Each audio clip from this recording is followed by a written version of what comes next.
E aí família, tudo bem? Tudo tranquilo? Só na paz? Beleza?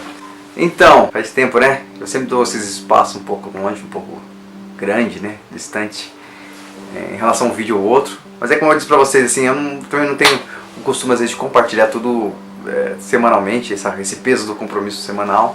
Apesar de eu sentir compromissado de estar compartilhando sempre coisas novas com vocês, isso é interessante, tá?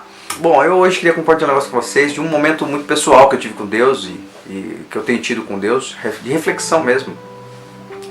Em contrapartida a um tempo que a gente tem vivido, né? A gente tem vivido um tempo muito, como eu posso dizer, eu assemelho muito esse tempo ao tempo em que Jesus viveu, tá? Onde tudo é aparência, tudo é o que parece, né? E tudo a gente é cativado, às vezes até prisioneiro daquilo que se aparenta. Por exemplo, uma menina não usa uma roupa, uma adolescente, né? Não usa uma roupa que ela se sinta confortável, porque ela sabe que uma amiga desaprova. E ela é capaz de usar uma roupa que não se sente tão confortável, mas que todos aprovem. Por quê? Porque a aparência dela perante as outras pessoas se tornou importante. Uma mulher hoje, ela muitas vezes tem na alma dela, no coração dela, de cuidar dos filhos, de estar em casa e tal, mas ela não vive isso porque ela na verdade tem a cobrança social, que ela olha numa novela ou que ela conversa com amigas em que trabalha e tal, e vive uma vida, né, como a gente diz secularmente falando, muito bem resolvida, mas ainda que essas circunstâncias deixem lacunas na vida da família, no meio familiar, mas ela resolve por quê? Porque ela não quer se sentir fora da sociedade atual, ela não quer se sentir fora ou diferente daquilo que a sociedade atual exige ou coloca que é o normal para que as mulheres vivam. O homem, por sua vez, também tem aquela dificuldade, né, de dar um carinho para a esposa, para a família, muitas vezes, ou até mesmo de pedir ajuda, pedir oração para a esposa, compartilhar essa vida espiritual junta, porque ele não pode mostrar fraqueza. Porque ouve dos amigos dizerem que tem muito homem frouxo baixando a cabeça e ele interpreta de forma errada. Então a aparência dele é muito importante perante as pessoas, né? O incômodo dele não de repente ser aquela pessoa, aquele estereótipo de homem que ele idealizou, né? O forte, o cara que domina, o cara que sustenta de forma abundante o lar. E ele não pode mostrar fraqueza, então esse clamor social, vamos dizer assim, também faz com que muitas vezes o homem tenha um comportamento. E assim a gente pode citar várias coisas de forma social, né? Mas olhando para a igreja é a mesma coisa, né? Nós estamos num tempo em que se eu não usar um terno muito bonito, ou se eu não usar simplesmente um terno, isso demonstra que eu não tenho autoridade independente do homem que eu sou perante Deus e perante aquilo que Deus me colocou com meus irmãos. Se você não tem uma aparência, né, madura, você não é um bom líder.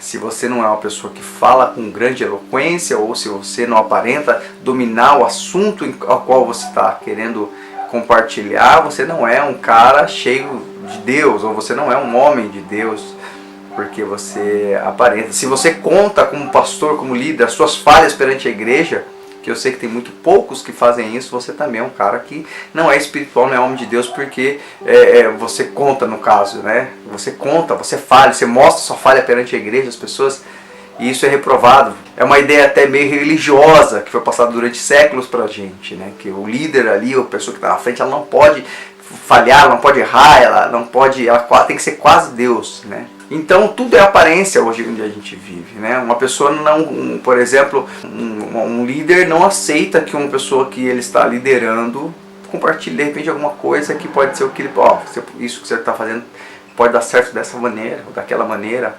Ele não aceita porque ele entende que ele é o líder, ele é o maior, o maior não pode receber nenhum tipo de orientação ou nenhum tipo de ideia de quem é inferior. E por aí a gente vai. E aí eu levando um pouquinho para a história da gente, eu falo porque eu penso que nós vivemos uma época muito próxima daquela de que Cristo viveu. Eu comecei a me pegar numa reflexão meio pessoal e começou a fazer sentido algumas palavras, como por exemplo Tiago disse que a gente tem que ficar feliz quando passar por tribulação. É uma loucura. No livro de Coríntios fala que nós vivemos a loucura do Evangelho, o que é desprezível, né, aos judeus e loucura para os gregos, esse é o Evangelho de Cristo. E então eu refletindo ali em 1 Coríntios 13, que fala que nós vemos ele hoje como se fosse um espelho, né? E eu entendi, vendo isso, que é o contrário realmente. O evangelho ele é diferente. Quando você olha no espelho, tudo que está na direita vai para a esquerda, não é verdade? Tudo fica ao contrário. Você não consegue enxergar o que é de fato, você enxerga simplesmente ao contrário, né? E se o espelho estiver embaçado, além de enxergar ao contrário, você ainda enxerga com pouca visibilidade, pouca nitidez. E eu comecei a refletir sobre isso e eu entendi uma coisa muito interessante, que é aí que eu quero compartilhar, que eu estou compartilhando na verdade com vocês. Na época de Jesus, as pessoas se perderam de Deus de uma maneira tão expressiva e tão imperceptível, porque se afastar de Deus, ou do princípio, da vontade de Deus, na verdade, é muito simples. E além de muito simples, é muito imperceptível se você não tiver um relacionamento constante com o Senhor. Só o Espírito Santo é capaz de te alertar que você está saindo da direção de Deus ou que você está nela. Por isso que aquela palavra diz que aquele que acha estar de pé, cuide-se para que não caia. Porque nós não temos convicções se for baseado de forma natural. E pensando nisso, eu comecei a entender e eu lembrei que na época de Jesus o povo estava dessa maneira também.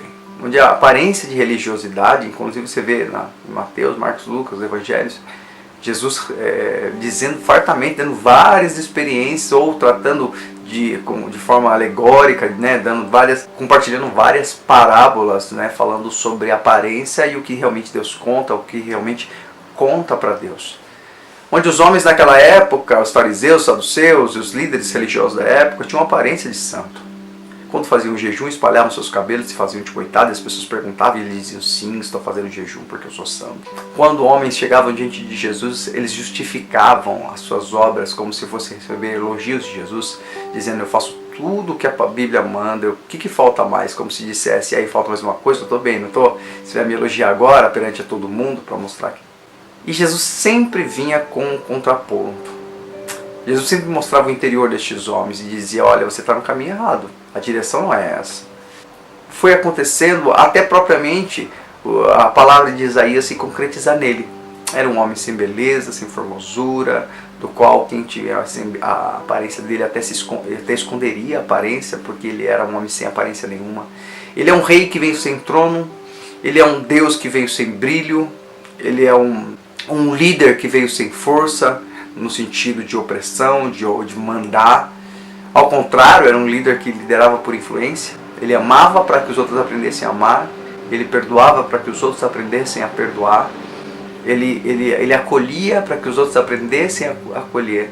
Quando ele se mostrava para muitos o supridor da necessidade, ele era tido com muito carinho, mas em contrapartida, quase que imediatamente, ele mostrava que aquilo não era o alimento principal para aquelas pessoas, e elas demonstravam que o que ele tinha falado, que era o verdadeiro alimento para a alma, elas tinham perdido tudo, como foi, por exemplo, a multiplicação dos peixes e dos pães.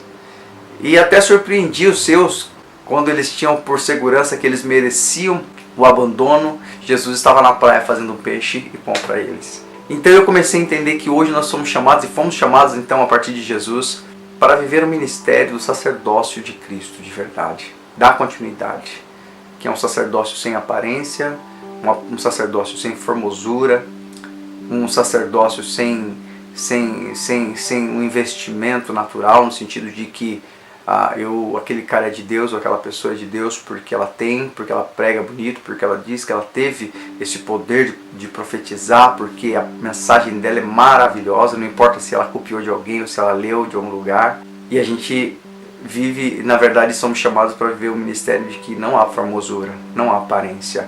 Respeitamos as pessoas não pela posição que elas exercem, mas pelo amor que temos e o respeito, sabendo que Deus pode usar quem Ele quer, a hora que Ele quer.